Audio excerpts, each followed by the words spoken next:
예, 잠언은 가장 기본적으로는 솔로몬이 저자인 것은 분명하고요. 그리고 특별히 저와 여러분이 지금 읽으시는 본문 잠언 1장으로부터 9장까지는 이제 솔로몬의 제1 잠언집이라고 구별될 만합니다. 그리고 그 가운데에서 주로 이제 젊은이 또는 아들이라고 하는 호칭 가운데에서 젊은 사람들을 향한 잠언으로서 1장부터 9장까지의 말씀이 기록되어져 보입니다. 여러분 여기서 등장하는 젊은이나 아들이라고 하는 단어는 가장 기본적으로는 솔로몬이 자기의 왕가에 속한 자신의 진짜 아들들을 향한 가르침일 수 있을 거고요. 또 한 가지는 젊은이라고 하는 표현 가운데에서 자신의 아들들 또는 왕가에 있는 젊은 청년들에 대한 교육을 위한 어떤 수단으로 또 내용으로 이 잠언이 가르쳐졌을 뿐만 아니라 장로들의 아들들이나 이스라엘의 유대 사회 가운데 있는 젊은 자들을 위한 넓은 범위의 젊은 자들을 위한 잠언으로 보셔도 무방합니다. 그런데 문제는 잠언을 열심히 읽어 나가시다 보면 잠언이 주로 어디에 많이 있냐면 화장실 같은 데 많잖아요. 그리고 또 여러분의 그 가정에 가보시면 성구 있는 표찰 같은 거, 액자 같은 걸로 해서 이렇게 잘 준비되어져 있는 소위 이제 명언집인 거죠. 격언인 거죠. 그래서 저와 여러분도 잠언의 한두 구절 정도는 뭐 머릿속에 좀 이렇게 암기하시거나 또 이건 좋은 말씀이야 이렇게 새겨지는 말씀들이 종종 있는데 그러면 격언 내지는 명언 정도로 해당될 만한 이 잠언이 과연 성경에 속할 만한 것인가? 이런 고민도 사실 저희들 가운데 좀 있어 보입니다. 저는 사실 있습니다. 성경이 아니다 그런 얘기를 드리려고 하는 것이 아니라 단순히 잠언을 격언집, 명언집 또는 인간을 지혜롭게 할 만하다고 하니까 몇 구절 정도 암기하는 것으로 이 잠언을 우리가 취급하는 게 과연 마땅하냐? 그 질문을 사실을 드리는 겁니다. 여러분 오늘 본문 가운데에서 결국에 이제 아들과 아버지의 관계 또 아들과 어머니의 관계 이 관계 가운데에서 본문이 지금 풀어지고 있거든요. 근데 유심히 읽어나가다 보면 단순한 명언, 격언, 속담 뭐 이 정도 수준의 성경은 사실 아닌 게 분명합니다. 여러분 8절을 잠시 보십시오. 내 아들아 내 아비의 훈계를 들으며 내 어미의 법을 떠나지 말라. 여기서 말하는 아비의 훈계라고 하는 것 앞에서 말씀드린 것처럼 관계를 전제하는 겁니다. 1차적으로는 솔로몬이 자신의 아들하고의 관계에 설정할 수도 있고요.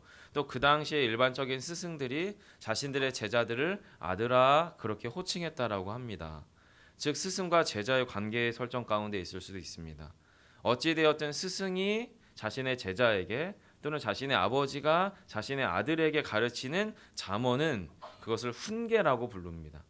훈계라고 하는 것은 어쩌면은 어른이 아랫사람에게 자신의 삶의 지혜가 묻어있는 어떤 가르침을 꽤나 엄격하고 딱딱한 관계 가운데서 가르치는 것으로 보여질 수 있을 것 같아요. 그래서 훈계를 받는 사람 입장에서는 그것은 불쾌하기도 하고요. 마땅할 수는 있지만 그렇게 속이 편하지는 않을 수 있어 보입니다. 어찌되었든 아버지가 자신의 아들 또는 스승이 제자의 관계에서 가르쳐 주는 가르침을 훈계라고 표현하고 있고요. 그리고 뒤에 등장하는 내 어미의 법이라고 하는 단어가 토라라고 하는 단어, 소위 율법이라는 단어입니다.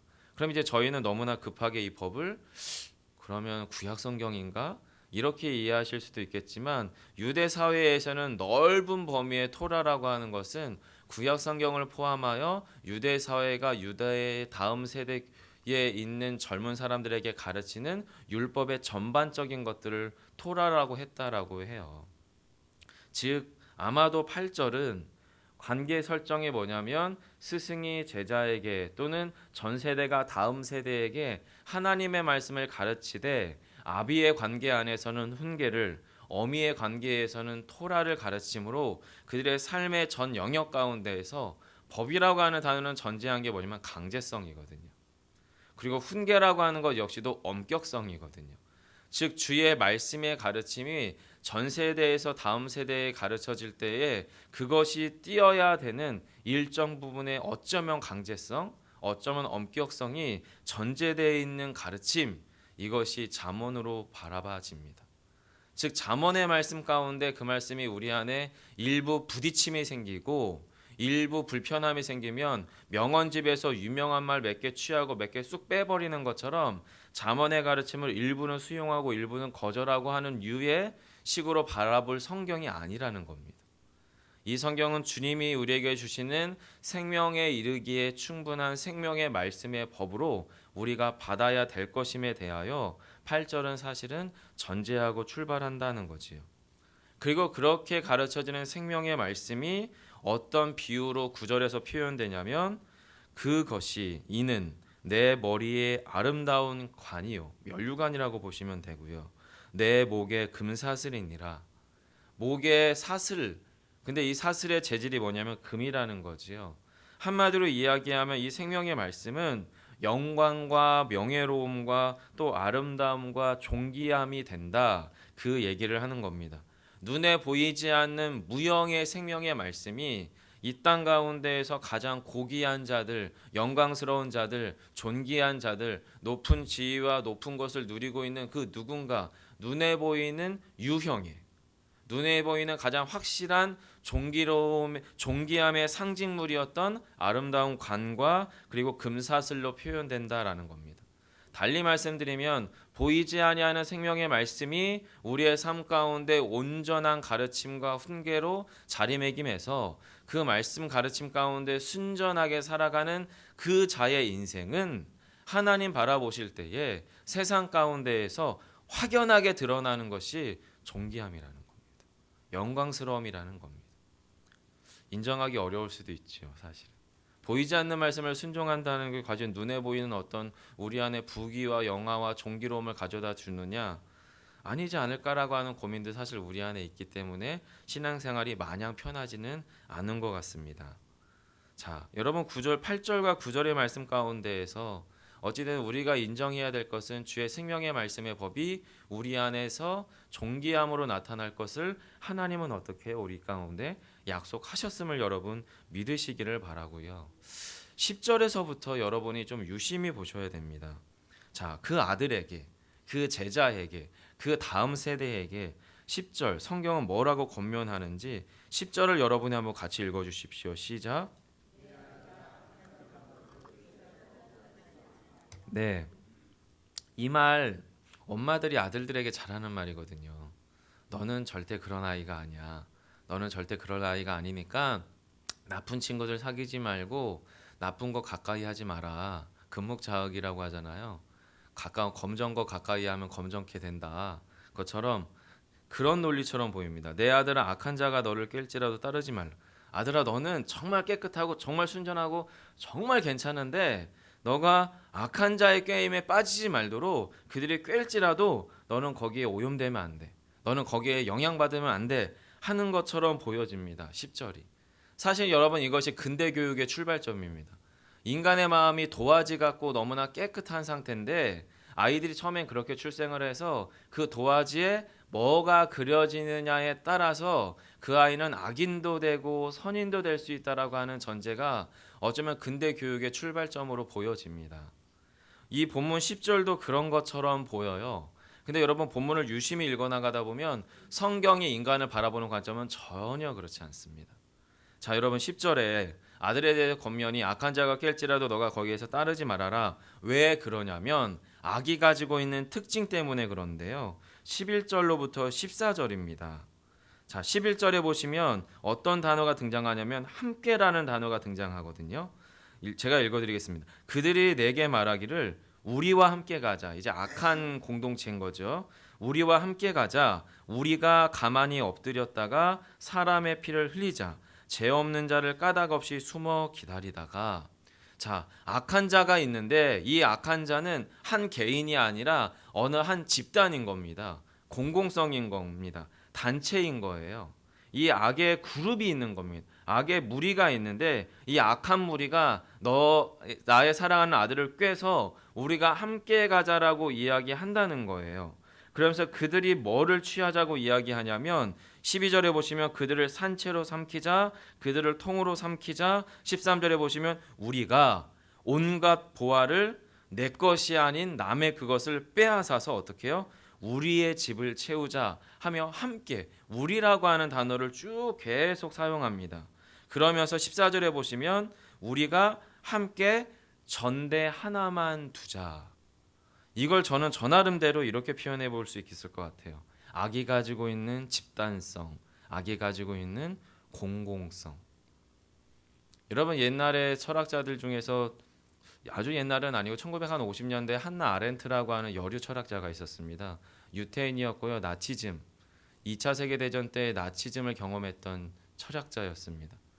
그가 아돌프 아이히만이라고 해서 한 600만 명의 유태인이 학살당할 때에 스락을 한, 승인을 한 이 예루살렘의 아이히만이라고 불리는 유대 장교가 이제 전범으로 잡혀서 전범 재판을 하게 되는데 그 상황을 이제 안나 하렌트가 유심히 살펴보고 취재하기 시작을 했어요.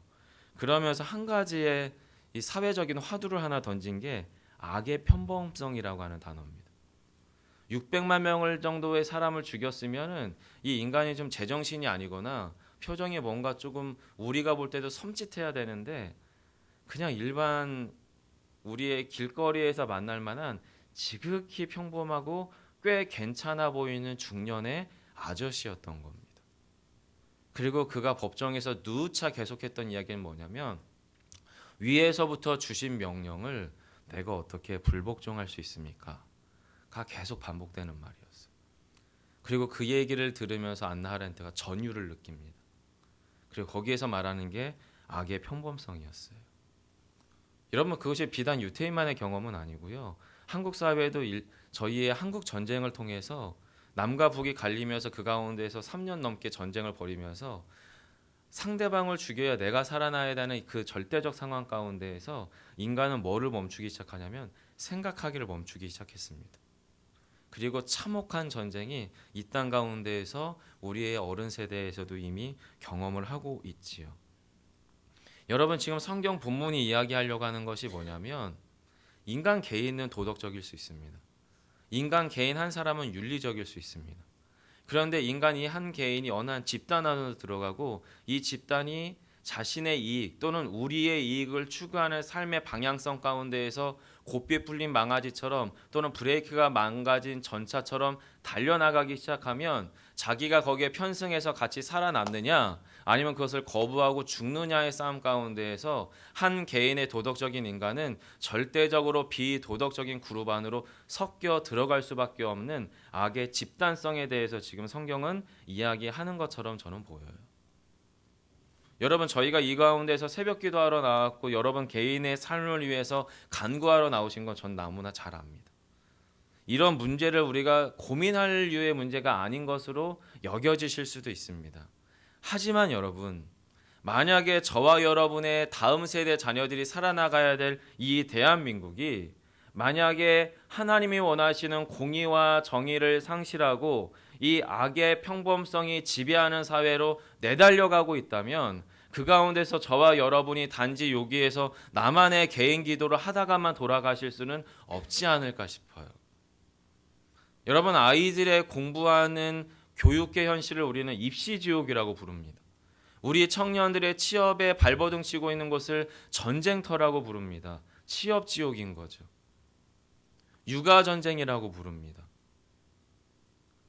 그리고 직장 생활 자체도 이제는 그 시간의 수명이 너무나 짧아서 정말로 평생 보장된 직장 없다라고 해서 언제 떨어질지 모르고 언제 잘려나갈지 모르는 불안한 심리 가운데 살아가고 있는 것이 우리의 대한민국이고 저와 여러분의 자녀 세대나 또 저와 같은 젊은 세대가 경험하고 있는 이 대한민국입니다.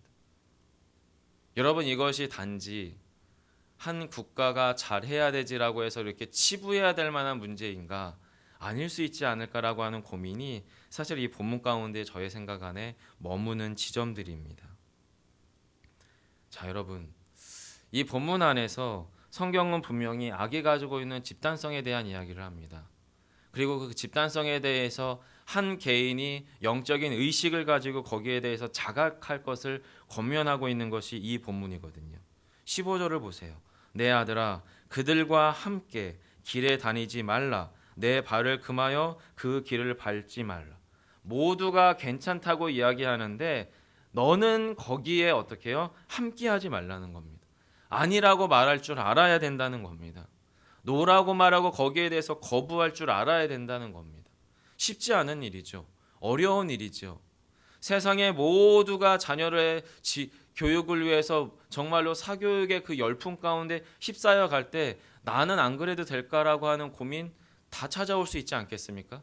취업의 현장 가운데서 약간의 부정이 허용된다면, 나의 취업이 보장된다면 그거 괜찮지 않을까라고 허용되는 그런 아주 악의 조금의 틈타는 과정들 그냥 넘어갈 수 있어 보이지 않겠습니까? 개인으로는 그럴 수 있어요. 근데 그런 개인들이 쌓이고 쌓이면 전체 공동체적으로는 집단적인 악이 아마도 기승을 부리게 될 겁니다. 그 가운데에서 지금 그 아들에게 너는 그 길을 가지 말라고 얘기하는 겁니다. 절대 쉬운 일이 아닙니다, 여러분. 하지만 신앙인은, 그리스도인은 아닌 것은 아니라고 말하고 아닌 것은 아니어야 된다고 가르칠 수 있는 믿음의 담력과 뚝심이 우리 가운데 있어야 할 줄 믿습니다. 그러면서 여러분 15절 후반절에 내 발을 금하여 그 길을 밟지 말라. 이것은 의지적인 선택이죠. 이 선을 넘어도 되고 안 넘어도 되는데 이 선을 넘지 말아야 될 것에 대해서 의지적으로 어떻게 해요? 결정하라는 거예요. 여러분의 자녀 세대에게 이 선을 넘지 말라, 내 발을 그 가운데로 넘기지 말라라고 이야기하는 것이 15절이라는 겁니다. 왜냐하면 악이 가지고 있는 양태 때문에 그렇습니다. 악이 가지고 있는 특징 때문에 그렇습니다. 그게 16절이죠.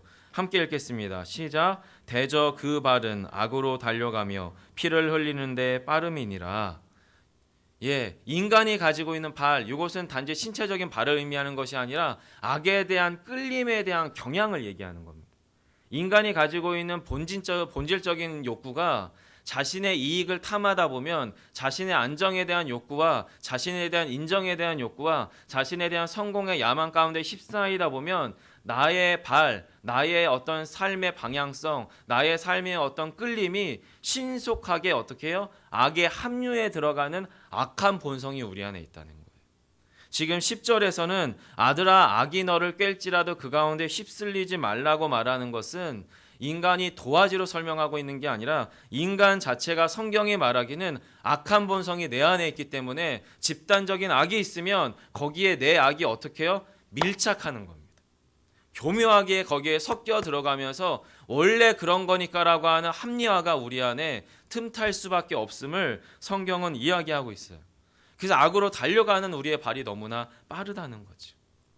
악이 가지고 있는 양태입니다. 악이 가지고 있는 형태고요. 인간의 악한 본성을 지금 성경 16절은 이야기하고 있는 겁니다. 그러면서 17, 18절에서 이렇게 얘기하죠. 새가 보는 데서 그물을 치며 헛일이겠거늘 그들이 가만히 엎드림은 자기의 피를 흘릴 뿐이요 숨어 기다림은 자기의 생명을 해할 뿐이니. 당장 눈앞에 있는 이익을 추구하는 악을 향한 끌림과 방향, 이것이 현재 당장은 나에게 이익을 가져다 줄 수 있겠지만 이것은 마치 하나님 보실 때는 뭐냐면 새가 앞에 있어요. 근데 그 새를 잡겠다고 그물을 치는 자와 같은 어리석음이라는 겁니다. 또 뭡니까? 그들이 가만히 엎드려서 남의 피를 흘리며 자신의 이익을 추구하는 것은 결국에 하나님 바라보실 때는 자신의 생명을 해하고 있는 악인의 삶의 진배 없음에 대하여 이야기합니다. 그러면서 성경이 저와 여러분에게 이렇게 도전합니다. 19절입니다. 이익을 탐하는 모든 자의 길은 다 이러하여 자기의 생명을 잃게 하느니라. 사랑하는 성도 여러분, 이 잠언을 저희가 단지 속담 한 구절, 명언 한 구절 뽑아 쓰는 성경으로 쓰신다면 여러분 심각한 오산입니다. 영적 오해십니다. 그럼 우리가 이 잠언을 그렇게 두렵고 떨리고 부정적이고 무겁게만 본문을 받아들여야 되느냐? 여러분 그렇지는 않습니다. 왜냐하면 저와 여러분은 생명의 말씀이 우리 안에 이미 심겨지고 우리 안에 자라나고 우리 안에 역사하는 구원을 획득한 바로 신자이기 때문입니다. 여러분 그러면 우리가 그 구원의 현재성을 가지고 살아가는 신자로서 이 본문을 그럼 어떻게 봐야 할까? 이것은 여러분 각자의 삶의 현장에서의 숙제세요. 저에게는 이 본문은 지금 말씀한 것처럼 저와 저의 자녀들이 내달아가고 뒹굴러야 되는 이 세상이 녹록하고 만만치 않게 보여집니다. 철저하게 냉정하고 치열하게 분석하고 치열하게 씨름해서 우리 자녀들이 살아나가야 될 이 대한민국이 얼마나 그리스도인으로 살아가기가 힘들고 부대낄지에 대한 심각한 경계심이 제 안에 있습니다. 아마도 저는 이 본문 가운데 보여지는 세상의 악의 공공성과 집단성이 난무하는 이 세상에서 우리 자녀를 어떻게 길러내야 될까에 대한 치열함이 제 안에 있고, 또 목사로서 우리 교회 안에서 성도들과 함께 어떠한 신앙인으로서 나의 삶을 견지할지에 대한 진지함과 무거움이 제 안에 남아 있습니다. 저에게 잠언은 그렇게 읽혀집니다. 사랑하는 성도 여러분들께서 오늘 하루 여러분의 삶의 현장 가운데에서 악이 틈타는 지점들 하나하나를 교묘하게 틈탈 텐데요, 분별해낼 수 있는 지혜가 있길 주의 이름으로 권면드립니다. 그리고 그 가운데 여러분 휩싸이지 않기를 간절히 소망합니다. 예, 어렵습니다. 어렵습니다. 100이면 99는 다 그 길로 갈 테니까. 하지만 적어도 그리스도인은 그러지 않도록 부르심을 받은 그 구원을 획득한 자들임을 여러분 믿으시고, 오늘도 그 구원의 현재적인 온전함들을 이루어 가시는 저와 여러분 되시기를 간절히 소망합니다. 기도하겠습니다. 살아계신 아버지 하나님, 솔로몬이 또 유대의 젊은 청년들을 향한 권면의 말씀인 잠언을 통해 악이 가지고 있는 무서움, 또 그 악의 집단적인 그 발흥들이 우리의 삶을 얼마나 피폐하게 만들고 파괴적으로 만들고 하나님과 상관없는 자로, 어리석은 자로, 지혜와 훈계를 멸시하는 자로 만들어내는지를 성경은 이야기하고 있습니다.